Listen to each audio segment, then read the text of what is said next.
तुमच्या मनात शंका असेल माझ्या मागच्या वागण्यामुळे तुम्हाला काहीतरी दोष आहे म्हणजे झालं की विसरून जावं मी ते मागं केलं सो इथनं पुढं माझ्या हातनं काही घडणार नाही आणि करणार पण नाही. आणि जे आता तुम्ही समजून आलेला आहे तुमच्या साक्षीनं सांगतो तुम्हाला पोलीस स्टेशन असू द्या तर काय कुणाची दमदाटी असू द्या कुठला काय दवाखाना असू द्या तुमच्याला कोणी दादागिरी करू द्या 24 तास तुमच्यासाठी माझं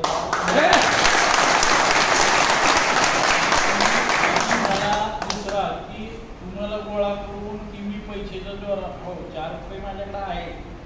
तर मी गैरउपयोग त्या पैशाचा करणार नाही केलं आणि तुम्हाला माझ्या हातनं कधी की मी त्याला जा धरून गुंडगिरी कर असलं मी कधी वागणूक केली त्यात मी आबासाहेबांच्या हाताखाली काम केलेलं आहे मला चांगलं शिकवलेलं आहे आणि ज्याला उत्तर द्यायचं आहे ते मी डोक्याने उत्तर देत असतो मी दादागिरी करून कधी उत्तर देतो मागे काय केलं काय नाही झालं मी कुणावर काय करणार तर मी आबासाहेबाला शब्द दिला मी तसं इलेक्शनच्या अगोदरच बाहेर पडलो असं पण साहेबाचं आबासाहेबाचं सबने मी जे शब्द दिला ते अपुरं राहिलं म्हणून मी शब्द गुंतून घेतले आता माझं त्यांचं नाही पटत आणि जे आबासाहेबाच्या नियमाप्रमाणे मला काही तर दिशी नाही त्यामुळे मी समजा जागच्या जागेला बदलले आणि ह्या निर्णयामध्ये बरीचशीच मंडळी आहेत की माझी वरच्या लेवलवर की तिथल्यामुळं मी काही कोणामुळं काय ही नाही म्हणा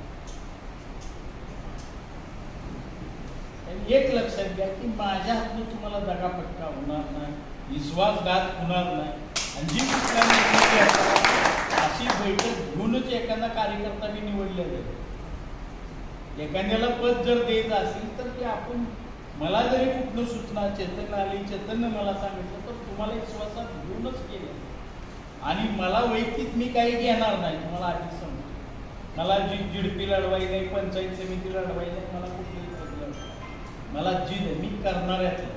मी असलं काही तुम्हाला बोलून मी पदं घ्यायचं मी बसले मी तुमच्यासारख्याला तर माझ्या ताकदीवर पदं मी द्यायला बसतो काय मी घेऊ नका हा आता कसं आहे मी एकटा आहे मी जरा एकदा तिकडं असतो तुम्हाला भेटतो नव्हतं मी सकाळी 9 ते 11 पासून 100% तुम्हाला भेटतो दिवसभर काय मी तर काय माझं दुसरं काय नाही मला काम करावं लागतं कुठेतरी जावं लागतं माझं मला पण धंदा करायला त्यामुळे मी काही परत भेटणार नाही पण सकाळी 9 ते 11 तुम्ही कधीही माझ्याकडं सकाळचं येत जावा तुमची कुठली अडचण असेल तर सांगा आणि तुम्ही एवढंच की आता माझ्यासाठी की 10 तारीख महत्वाची मला लोक म्हणतील काय घेऊन जाणार तुझ्याकडे 100 रुपये नाही पैशाच्या जोरावर काय काही जण म्हणते की कढीपत्ता कसं काढून टाकला काढून टाकला ठीक आहे मी कधी कुणाला काय बोलू आणि बोलणार पण नाही तर एवढंच की माझ्यासाठी 10 तारीख महत्वाची आहे एवढं तुम्ही सर्वांनी लक्षात ठेवा सर्व जेवढ्या ताकदीने येतात एवढं तिथं आपल्याचं बी महत्व आहे आणि ही माझं एकट्याचं नाही महत्व तुमचं महत्व आहे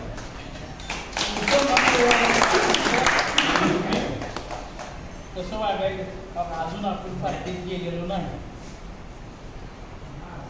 अजून आपण प्रवेश केलेला नाही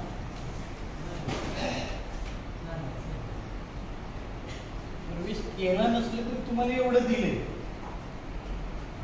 तुम्ही विचार करा प्रवेश केल्यानंतर तुमचं काय होईल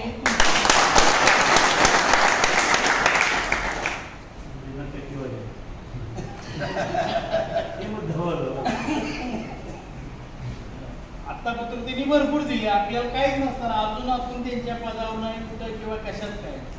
आपल्याला 15-17 कोटी रुपये त्यांनी दिले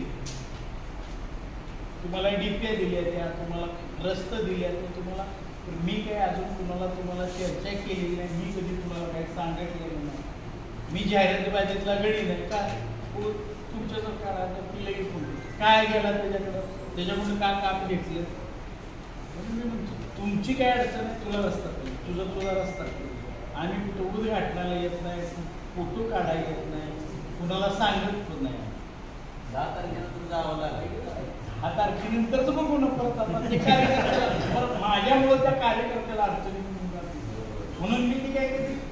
भानगड करत होतो.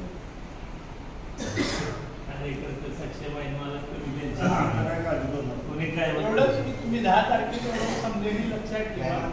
ही 10 तारीख तुमच्या आयुष्यासाठी आणि माझ्या आयुष्यासाठी महत्वाची.